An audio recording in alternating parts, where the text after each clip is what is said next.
Some stories evolve into legends with details that are forgotten, misplaced, or embellished, taking a life of their own. One of those stories dates back to the 1860s, when a tale of a young couple in love would come to a tragic end.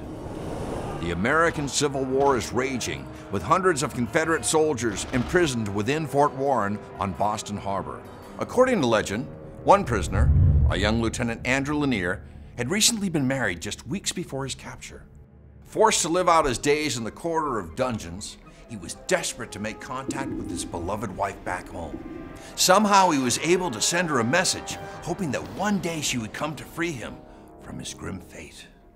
Then, on a rainy night in January of 1862, his wife Melanie, dressed as a man and armed with a pistol, set out to free him. Upon landing at the fort, she managed to sneak by the sentries and slip into the corridor of dungeons. She whistles an obscure southern tune, which she knows only he would recognize. There, standing in the shadows, was his long-lost love, holding the keys to his cell. "I can't believe it's you! Hurry!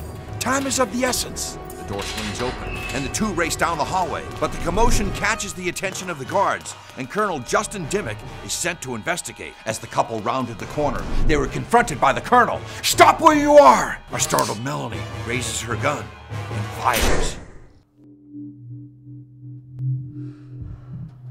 She stands there dazed. She sees her husband lying on the ground. Her gun had backfired. The shot she had intended to save her husband's life had taken it instead. Colonel Dimick had no choice but to try her as a spy and a traitor, and he sentenced her to hang. And before her execution in February of 1862, Melanie had one final request: to be dressed in women's clothing. But all they could find for her to wear was a long black robe. Some people claim that a ghostly figure wearing a black robe haunts those who visit the fort. In the 1930s, when a soldier stationed at the fort was climbing down a ladder, he suddenly heard an ominous voice. Many variations of the story have been told over the years, since folklorist Edward Rose Snow first popularized the tale in the early 20th century.